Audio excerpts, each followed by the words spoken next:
বড়দেরকে প্রণাম আর ছোটদেরকে ভালোবাসা জানিয়ে আমি শিপ্রা মজুমদার আজকে আবার একটা নতুন রেসিপি নিয়ে তোমাদের কাছে চলে এসেছি। আশা করি রেসিপিটা তোমাদের ভীষণ ভালো লাগবে। তাহলে এখন থেকে দেখতে শুরু করো। আজকে আমি তোমাদেরকে কী দেখাতে চলেছি।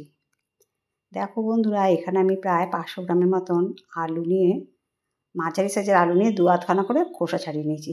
এবার একটা কড়াইয়ের মধ্যে জল গরম করে তার মধ্যে আলুগুলোকে সমস্ত ঢেলে দিলাম। এটাকে হালকা সেদ্ধ করে নেব। এবার দিলাম 1/2 চামচের মতন লবণ। এবার একটা ঢাকনা চাপা দিয়ে রাখবো 2-3 মিনিটের জন্য। ঢাকনাটা খুলে দেখো আলুটা বেশ ভালো সেদ্ধ হয়ে এসছে, অনেকটা প্রায় 75% সেদ্ধ করে নিয়েছি। তারপরে জলটাকে ফেলে দিয়েছি। এরপরে দেখো কড়াই চাপিয়ে দিয়েছি একটা। কড়াইয়ের মধ্যে 2 চামচের মতন সর্ষের তেল নিয়ে নিলাম। সর্ষের তেলটাকে চারপাশে ঘুরিয়ে দিয়ে একটুখানি লবণ দিয়ে দিলাম।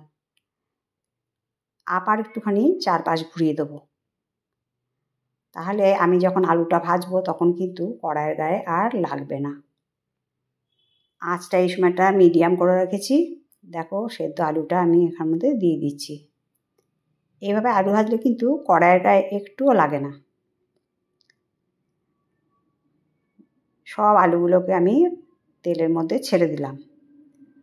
এবার ওপর নিচ সুন্দর করে নাড়ি চাড়িয়ে নেবো বেশ কিছুক্ষণ ধরে।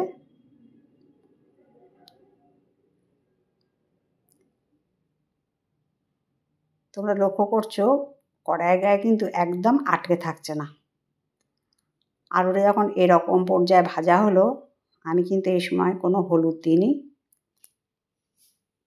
এরকম পর্যায় পর্যন্ত ভেজে নিয়েছি। এরপরে আমি আলুগুলোকে একটা বাটির মধ্যে সম্পূর্ণটা তুলে নিচ্ছি।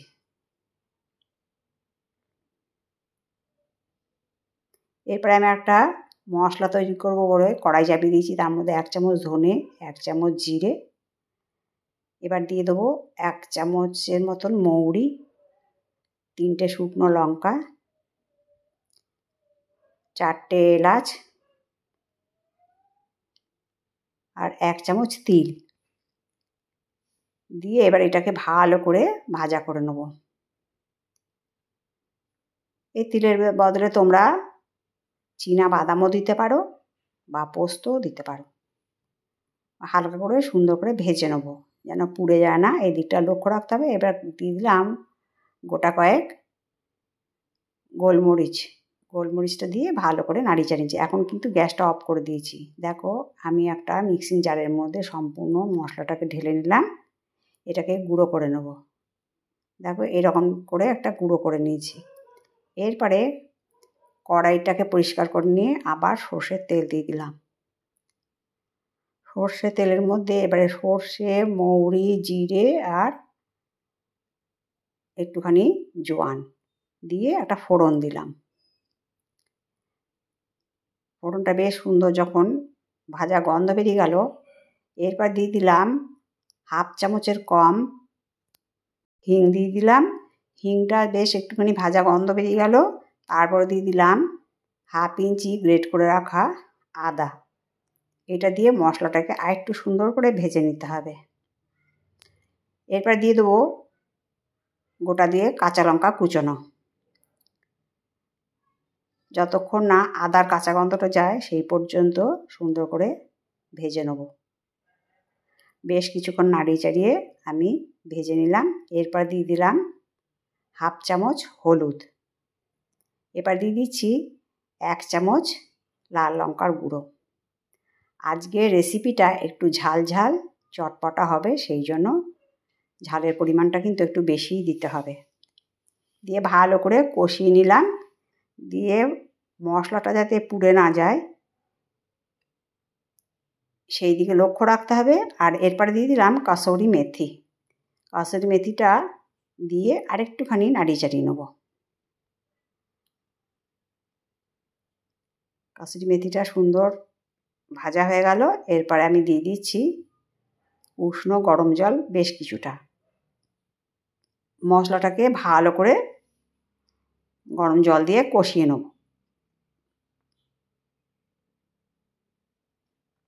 বেশ কিছুক্ষণ কষানো হয়ে যাওয়ার পরে দেখো এরকম যখন পর্যায়টা হলো, তারপরে আমি এর মধ্যে ভেজে রাখা আলুগুলোকে দিয়ে দিচ্ছি। আলু দিয়ে মশলার সাথে ভালো করে নাড়ি চাড়িয়ে কষিয়ে নেব। এই রেসিপিটা আজকে বেশ একটুখানি মাখো মাখো হবে, একদম ঝোল বা খুব গ্রেভি থাকবে না। এরপরে দিয়ে দিলাম 1 চামচ আমচুর পাউডার, আর 1 চামচ বিট লবণ, আর 1 চামচ আমচুর পাউডার। এই আমচুর পাউডারটা দেওয়ার জন্যে খুব সুন্দর একটা টক ঝাল মিষ্টি রেসিপি আজকে তোমাদেরকে তৈরি করে দেখাচ্ছি। আর বিট লবণটা দেওয়ার জন্য কিন্তু খুব সুন্দর একটা গন্ধ আসে। দেখো এরকম করে ভালো করে মশলা দিয়ে কষিয়ে নিলাম। এরপরে অল্প একটুখানি গরম জল দিলাম। এটা বলেছি যেহেতু খুব ঝোলঝোলও হবে না, একটুখানি শুকনো শুকনোই হবে। এটা রুটি, লুচি, পরোটার সাথে ভীষণ ভালো লাগে, এমনকি ভাত দিয়েও খাওয়া যায়।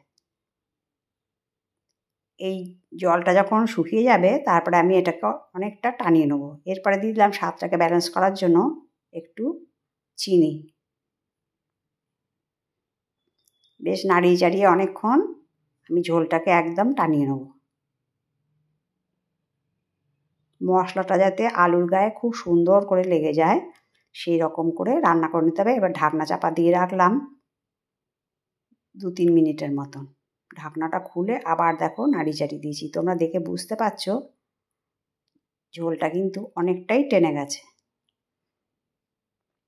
এরপর যে ভাজা মশলাটা গুঁড়ো করে রেখেছিলাম সেটা আমি দিয়ে দিলাম, অর্ধেকটা দিলাম। দিয়ে মশলাটা দিয়ে একদম সুন্দর করে নাড়ি চাড়িয়ে রান্নাটা করে নেব। বন্ধুরা, আজকে আমার চটপটা আলুর দম রেসিপিটা তোমাদের যদি ভালো লাগে লাইক, শেয়ার, কমেন্ট আর সাবস্ক্রাইব করে আমার চ্যানেলের পাশে থাকার জন্য অনুরোধ করছি। আর যদি কোনো নতুন বন্ধু এসে থাকো অবশ্যই বেল বাটনটা অন করে দিও, তাহলে সমস্ত নোটিফিকেশান তোমাদের কাছে পৌঁছে যাবে। দেখো নাড়তে চাড়তে বেশ কিছুটা তেলও বেরিয়ে গেছে, তোমাদেরকে দেখিয়ে দিচ্ছি কত সুন্দর দেখতে লাগছে। আলুর দমটা ঠিক এইরকম টাইপেরই হবে, শুকনো শুকনো, ভীষণ টেস্টি খেতে। তাই বন্ধুরা তোমাদেরকে রিকোয়েস্ট করব একবার অন্তত এইভাবে তৈরি করে খেও। আর কেমন লাগলো না লাগলো সুন্দর সুন্দর কমেন্টসের মাধ্যমে জানিও। তোমাদের সুন্দর সুন্দর কমেন্টস পেলে আমি আরেকটা রেসিপি তৈরি করতে কিন্তু অনেক উৎসাহ পাই। আর আমার যত কাছের দূরের বন্ধু আছো তোমরা আমার প্রাণ ভরা ভালোবাসা নিও, আর সব সময় তোমরা সুস্থ থেকো। যাই হোক, আমি একটা বাটির মধ্যে সুন্দর করে সার্ভ করে নিয়েছি। দেখো কত সুন্দর দেখতে লাগছে। তোমরা কিন্তু আমাকে অবশ্যই কমেন্টস করে জানাবে কেমন। তাহলে আজকে এই পর্যন্ত রাখি, অন্য কোনো দিন অন্য কোনো রেসিপিতে আবার দেখাবে কেমন। টাটা।